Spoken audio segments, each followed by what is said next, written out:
안녕하세요. 오늘도 와주셔서 감사드리고요. 바로 사연을 읽어보겠습니다. 안녕하세요. 저는 올해 45살이 된 한 가정의 엄마입니다. 예전에는 시어머니와 함께 음식 장사를 하고 지냈죠. 보통은 함께 가게를 한다고 하면 식모에게 물려받은 것이 아니냐고 말하는 사람들이 많은데요. 저는 반대의 경우였어요. 제가 결혼 전부터 먼저 가게를 하고 있었고, 결혼 후에 혼자서 하던 가게에 시부가 아르바이트처럼 일이라도 도와주고 싶다며 제 가게로 온 거였거든요. 저야 전혀 나쁠 일이 없으니까 시어머니가 일하고 싶다는 것을 말리고 싶지 않았어요. 그래서 흔쾌히 우리 가게에서 일을 하는 것을 허락했고요. 그런데 집에서는 이런 일이 그리 달갑지 않았던 모양이더군요. 남편 위로는 신우가 한 명 있습니다. 그 신우가 이 사태에 대해서 강렬하게 반대한 본인이에요. 사실 이런 상황만 놓고 보자면 마찬가지로 시모를 일하시는 아주머니들처럼 대해야 하지 않냐고 말하는 분들도 분명 있을 거예요. 그래서 자기 엄마가 힘들게 일하는 것을 신우가 반대한다고 말이에요. 하지만 저희는 보통과는 조금 다른 관계를 가지고 있어요. 신우가 반대하는 것은 시모가 우리 가게에서 일하는 것 자체였거든요. 신우랑 시모는 모녀지간인데도 사이가 그렇게 썩 좋은 편은 아니에요. 그러다 보니 신우의 눈에는 시모가 제 가게에서 일하는 것이 결과적으로 저를 힘들게 만드는 일이라고 생각했던 거죠. 본인이 직접 그렇게 말하기도 했고요. 한 번은 가게에 찾아와서 조용히 저를 구석으로 불러서 이렇게 말했거든요. 옳게 나한테만 닦아놓고 말해봐. 우리 엄마가 왜 이렇게 괴롭히지? 지금 가게에서 나와서 일하는 것도 그냥 보여주기식 쇼고 일은 다 옳게 혼자서 하는 거 아니야? 내가 우리 엄마를 아는데 옳게를 챙기거나 할 사람이 아니거든. 솔직하게 말해봐. 사실 이런 신우의 말이 이해가 가는 것은 아니었어요. 시모는 저에게 엄청 잘해주었거든요. 심지어 시모가 가게에서 일하게 된 이후로는 제 일이 엄청나게 줄었고요. 아무래도 저보다 더 오래 가정을 위해 일하신 분이 더 낫지 않겠어요? 아니에요. 어머님이 정말 저에게 잘해주세요. 걱정해주셔서 감사해요. 형님, 혹시라도 힘든 일 생기거든 어머님 몰래 연락드릴게요. 저는 이렇게 찾아와서 됐든 묻는 신우에게 잘 달래가며 보낼 수밖에 없었어요. 저는 제가 운이 참 좋은 사람이라고 생각하고 있어요. 어떤 여자가 시집살이도 전혀 없는? 시댁 여자들이 자기에게 잘해주는 것을 싫어하겠어요? 저는요, 시댁 여자들의 사랑을 보니 아니게 잔뜩 받으면서 살고 있거든요. 비록 그 둘의 사이에 있는 알력 싸움에서 곤란한 상황들을 겪을 때도 있지만 저에게는 큰 스트레스가 되는 것도 아니에요. 그러니 친구들이나 다른 엄마들과 모임을 가질 때도 항상 부러움의 대상이 되곤 했죠. 신우는 내 가게에서 시모가 일하는 건 절대 안 된다고 했는데 여기에는 사실 그만한 사정도 있었습니다. 저라고 연세가 많은 시모가 가게에서 일하는 것이 편한 일은 아니에요. 남편의 어머니이기도 하고요. 누가 어머니뻘 되는 사람을 부리면서 일하고 싶겠어요? 그것도 가족을 져도 처음에는 시모가 부탁을 하더라도 일하는 것은 조금 무리하지 않냐고 말렸어요. 하지만 시모는 시켜만 주면 좋겠다고 저를 자꾸 애원을 하는데 차마 그 모습을 보고 거절할 수 있는 며느리는 아무데도 없을 겁니다. 그때 시모는 애원하면서 제게 이렇게 말했었어요. 얘야, 내가 너한테 참 미안해서 그래. 다 늙어서 줄 것도 없는 내가 그래도 사업하는 며느리 하나 들여서 편하게 집에서 살고 있는데 뭐라도 해줘야 하지 않겠니네? 신우가 나한테 사이가 깨굴지도 않아서 너도 집에 오면 쉬고 싶을 텐데. 아이, 그러지 못할 때도 많잖아.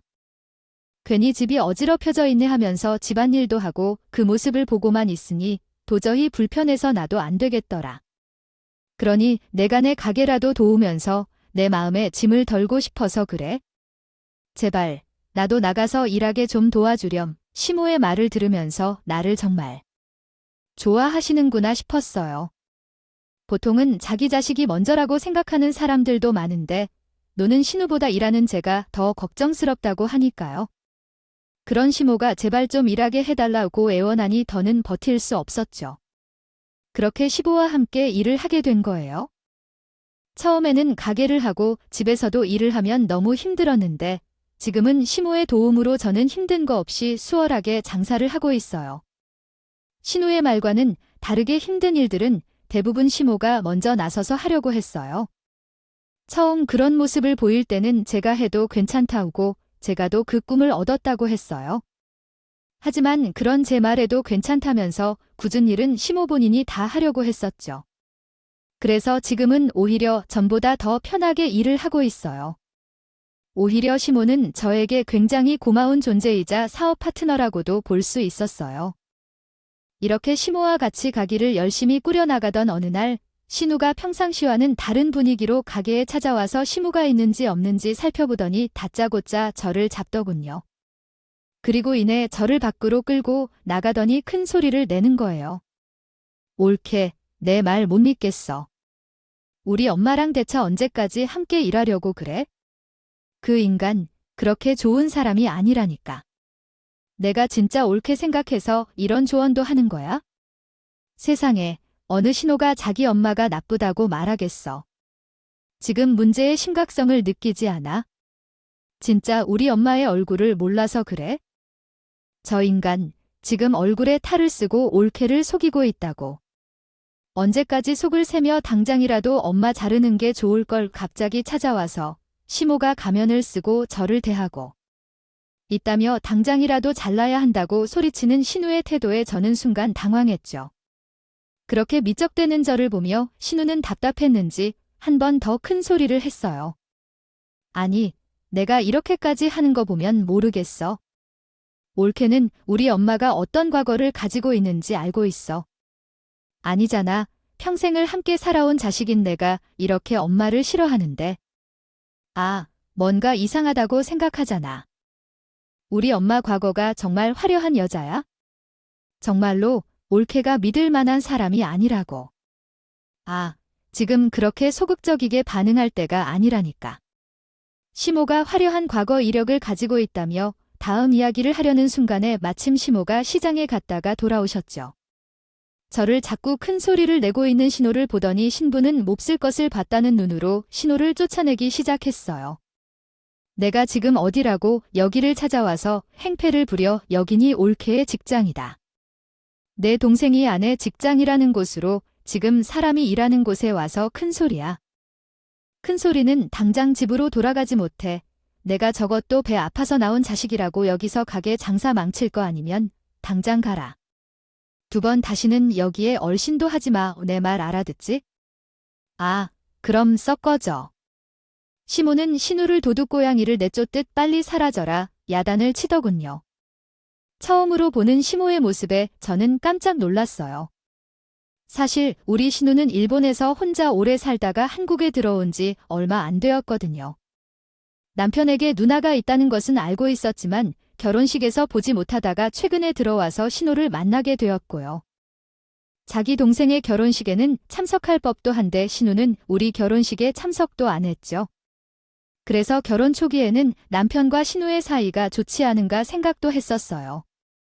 제가 결혼 17년 차인데도 신우를 알고 지낸 건 고작 2에서 3년밖에 되질 않았거든요. 그러니 이렇게 친한 척하며 가게에 찾아와서 시모의 욕을 하는 신우는 제게 의문으로 가득한 사람이었어요.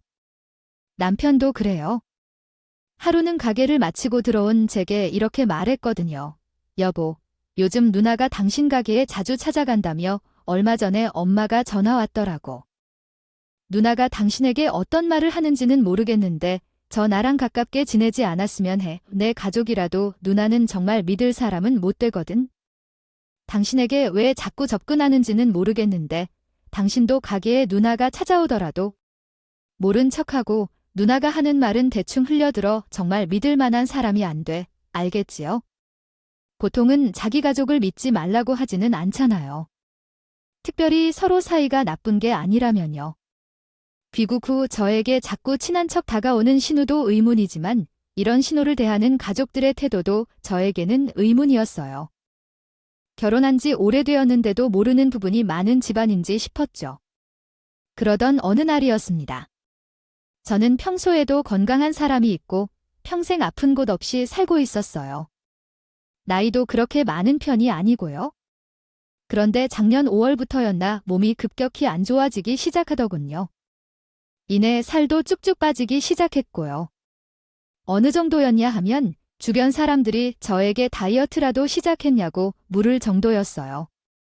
살이 정말 눈에 보이도록 빠졌거든요. 그러다 남편이 제게 건강검진을 받아보는 것은 어떠냐고 권유했고, 저도 몸이 안 좋았으니 흔쾌히 하겠다고 했어요. 그렇게 받은 건강검진 결과는 가히 충격적이었죠. 검사를 받고 결과를 듣기 위해 앉은 진료실에서는 말도 못해 충격을 받았어요. 위험 3기입니다. 평소에도 몸이 좋지 않으셨을 텐데 왜 이렇게 늦게 검사를 받아보셨어요? 지금 상태로는 아주 위험합니다. 암이 지금 복막까지 전이가 된 상태예요.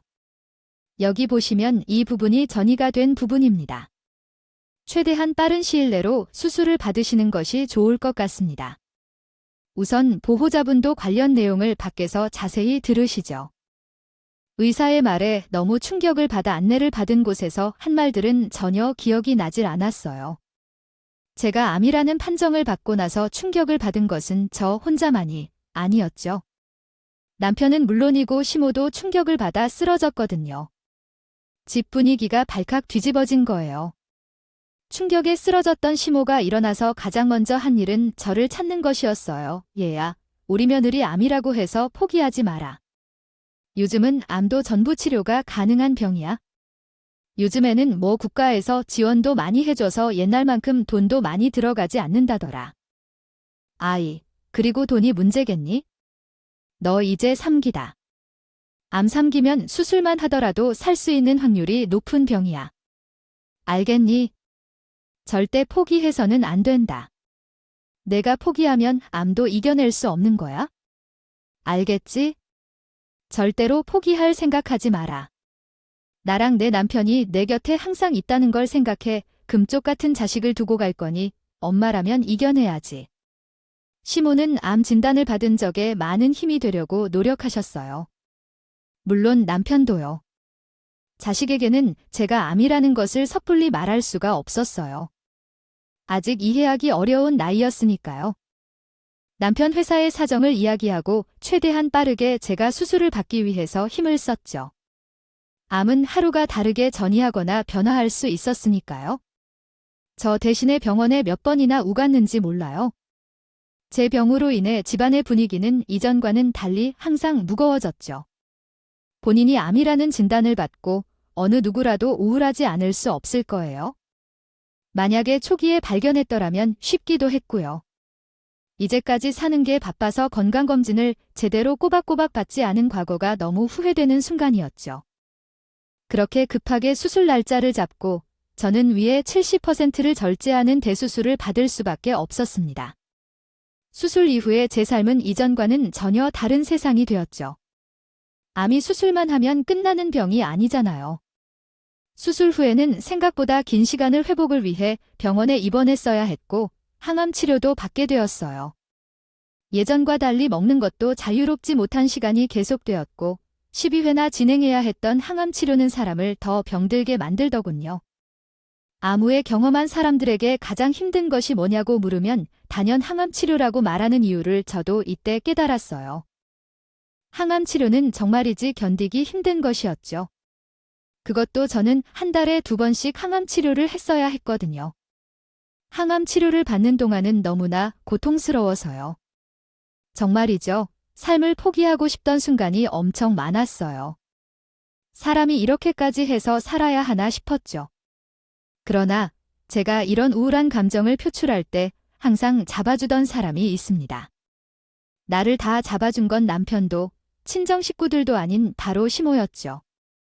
잘 힘냈다가 여기까지 왔는데 내가 포기해서 되겠니? 이제 얼마 남지 않았어.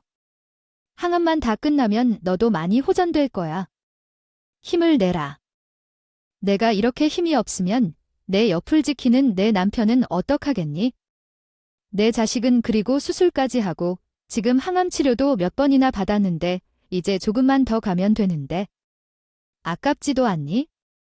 이렇게 예쁜 인생 여기서 포기할 거야? 힘내라.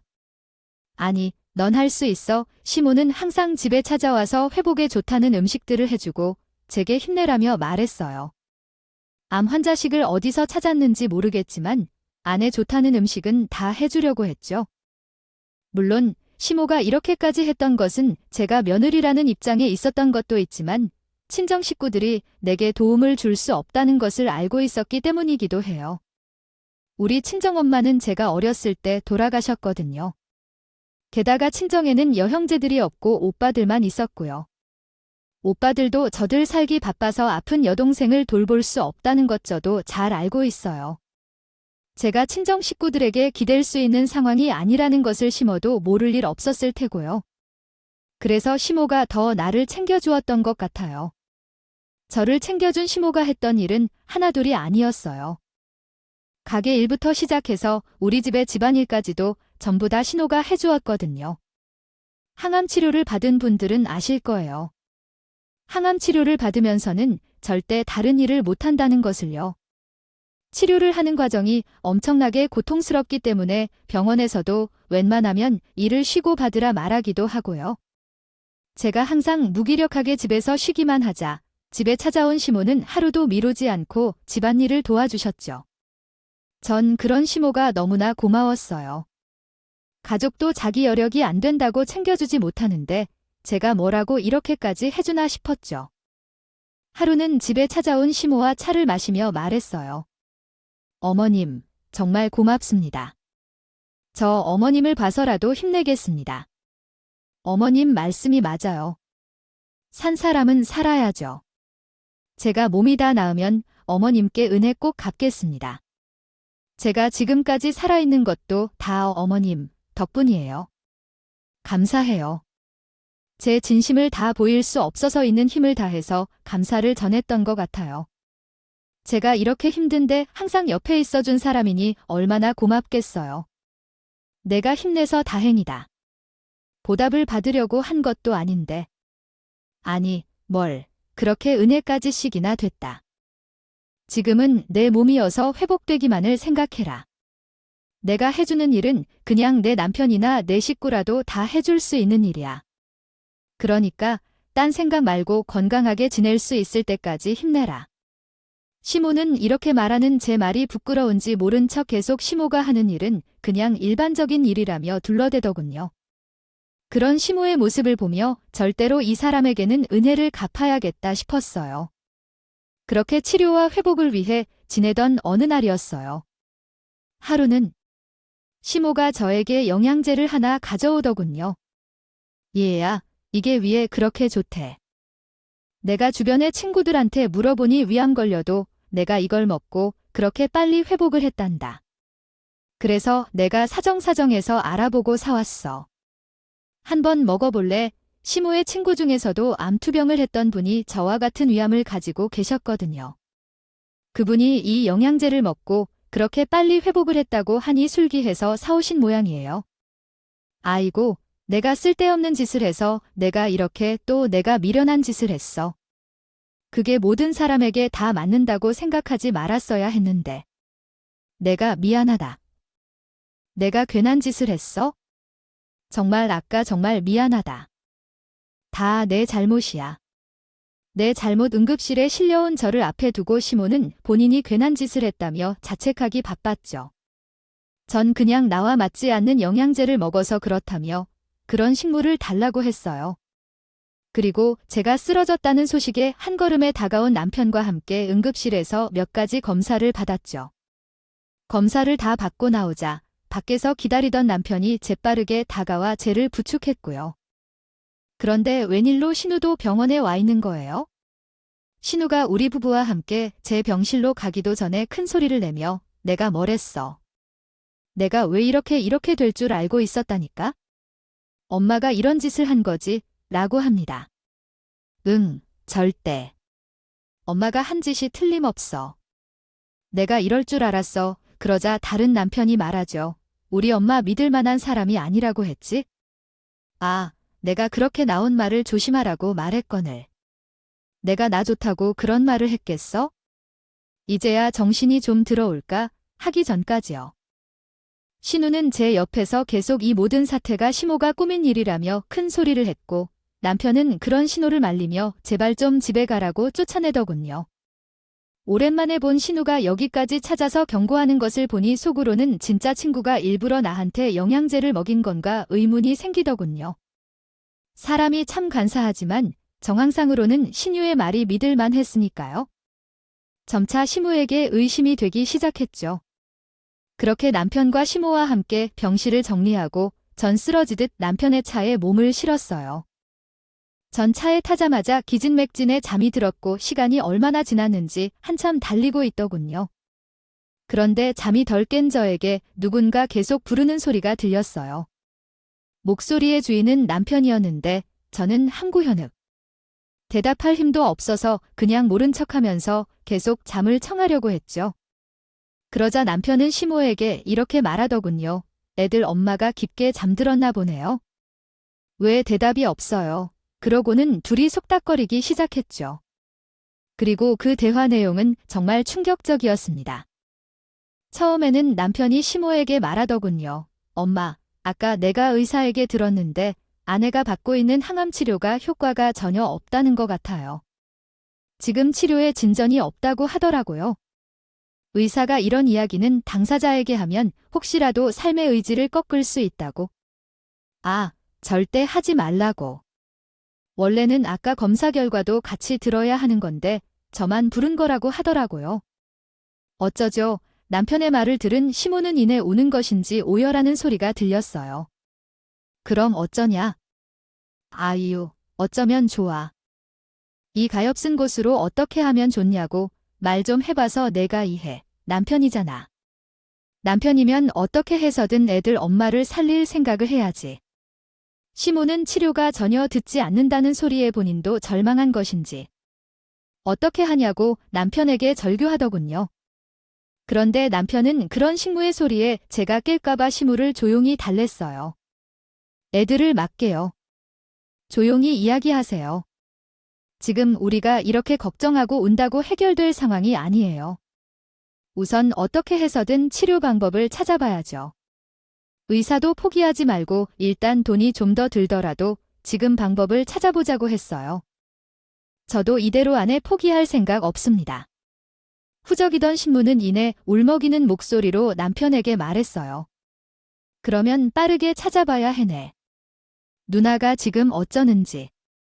아니 얼마 전에 내가 내 처를 보러 가는 데네. 누나가 이렇게 말하더라 하기에는 언제 죽는데 사람이 왜 이렇게 즐겨?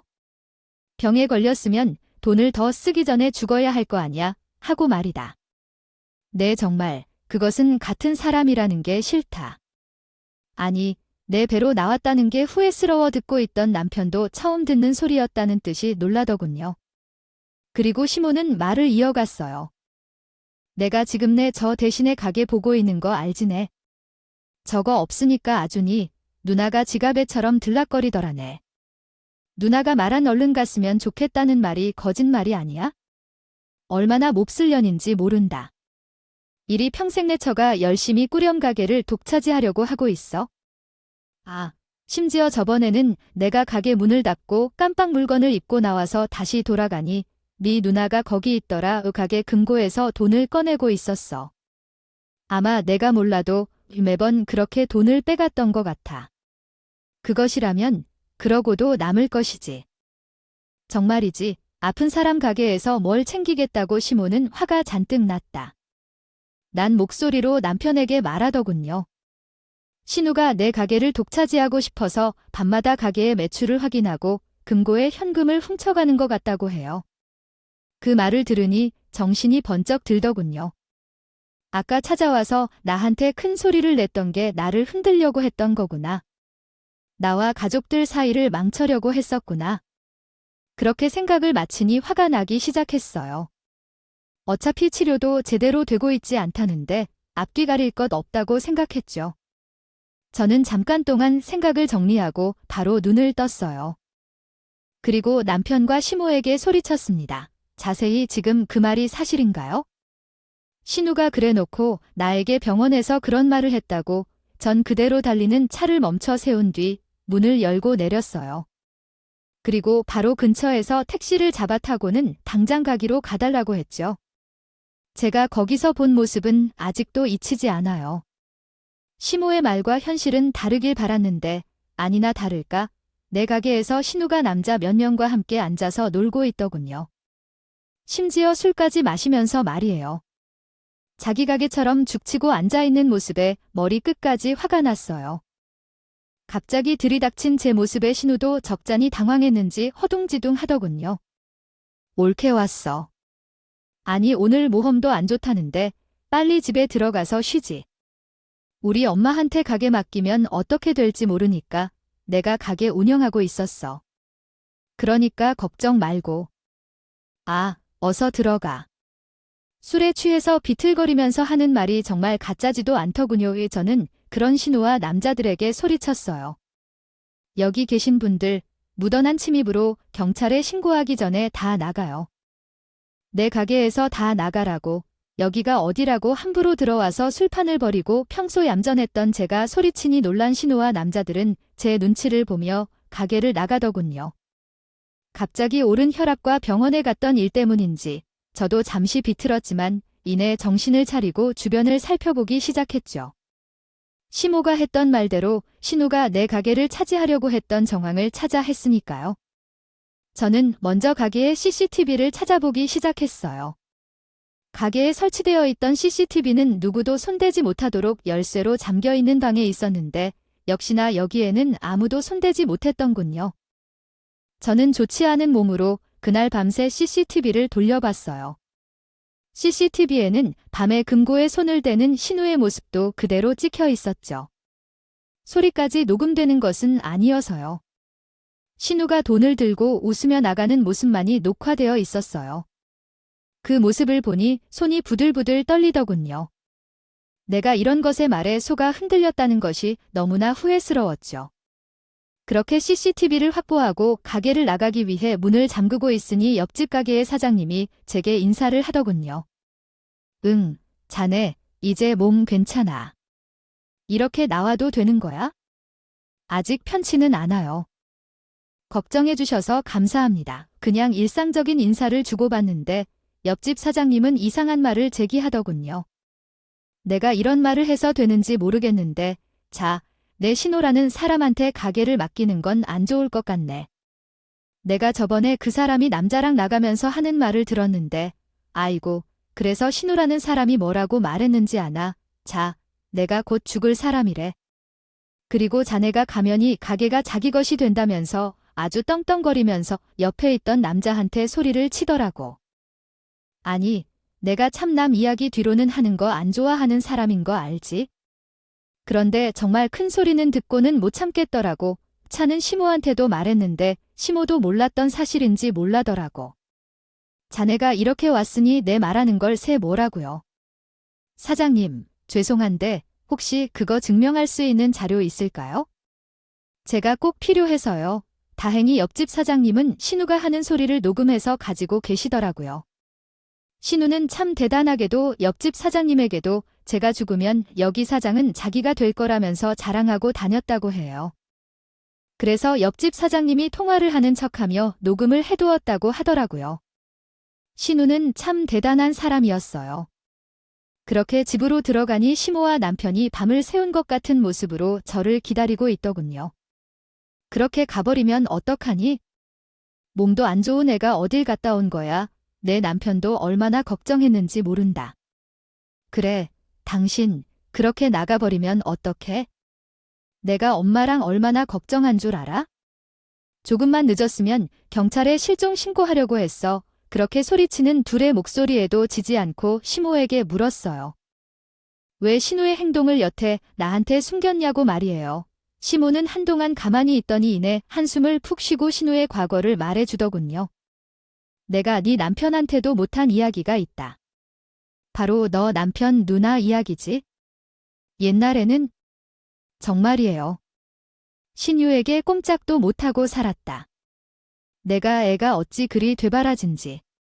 평소에도 성격이 그리 나빴는데 고등학생이 되고부터는 자기도 어른이라며 엄청 대들었지. 심지어 내 남편에게 손까지 올리는 것을 교막은 적도 있다네. 남편도 친누나가 무서워서 아직까지 대들지 않아. 너도 느꼈겠지만 말이다. 저는 시모의 말에 놀랐어요. 처음 듣는 이야기였거든요. 시모한 남편은 신유의 괴롭힘에 힘든 나날을 보냈었다고 해요. 어떻게 남자가 여자한테 당하고 살려고 하겠지만 저는 이해가 갑니다. 신우는 남편만한 덩치를 가진 여자였거든요.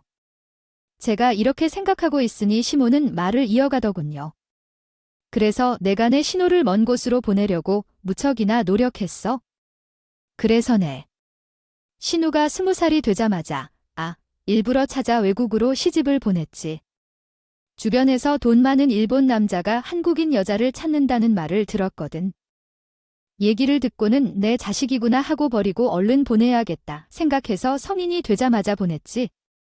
사실 나도 그때 결혼 보내면서 제법 많은 돈을 받기도 했고 나도 그때는 딸이 너무 무서워서 그렇게라도 해야겠다 싶었어. 나도 엄마 노릇을 못한 건 사실이고 인정을 하고 있단다.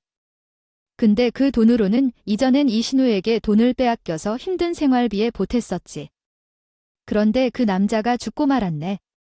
신우가 뭘 잘못했는지는 얼마 받지도 못했다고 해 알만하지. 그 성격이 어디 가겠니?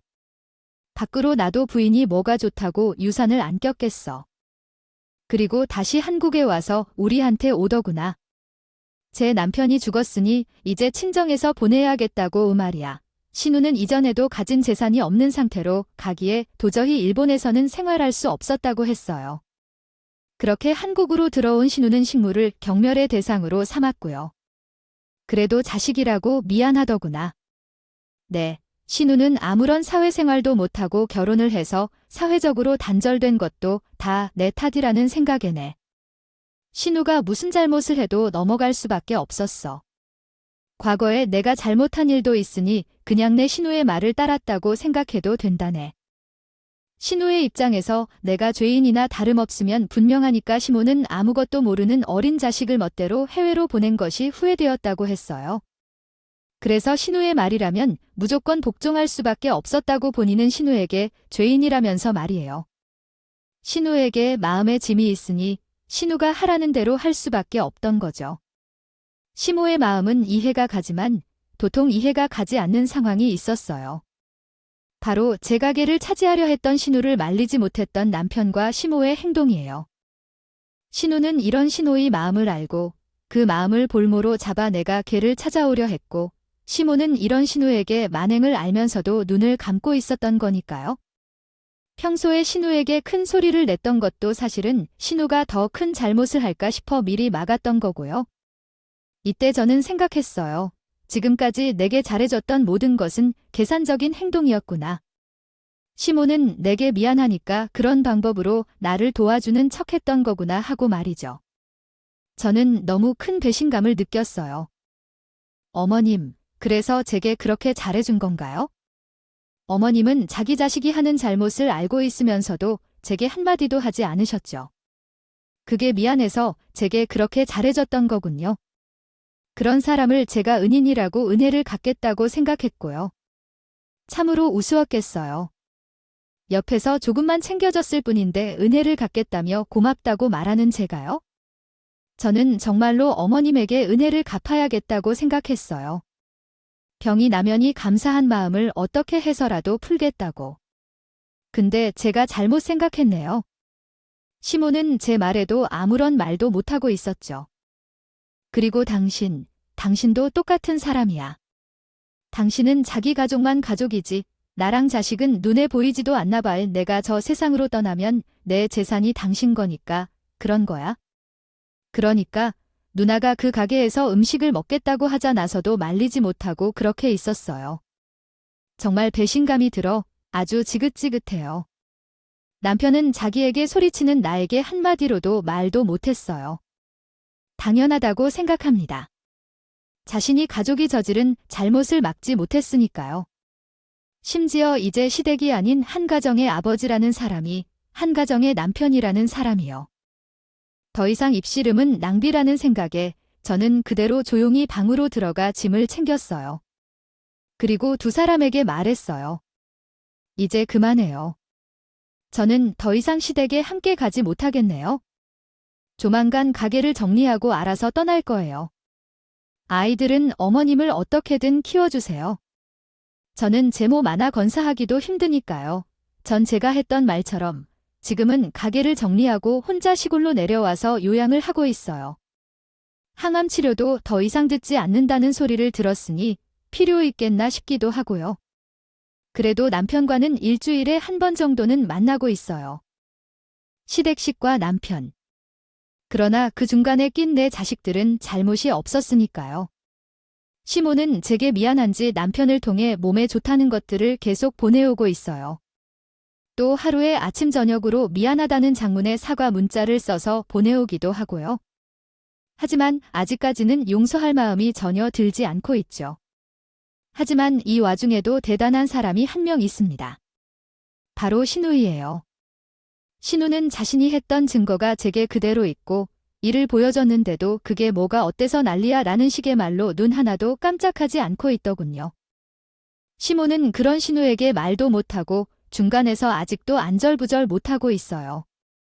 본인 딸이 잘못을 저지르고 있는데도 과거 신우에게 했던 미안함과 죄책감 때문에 눈 감아주며 그 피해를 온전히 제가 보고 있는데도 가만히 있었던 시모. 그리고 제가 피해보는 것도 미안해. 본인 몸을 희생해서까지 저에게 베푸는 척 마음에도 없는 도움을 줬던 시모. 만약 시무가 제게 사실대로 신우이에 대해 말했다면 저도 시무를 이해하고 신우가 그런 못된 짓을 하면 가만히 있지 않았을 거예요. 근데 시모는 본인 마음 편하자고 그런 본인 딸을 가만히 냅둔 거죠.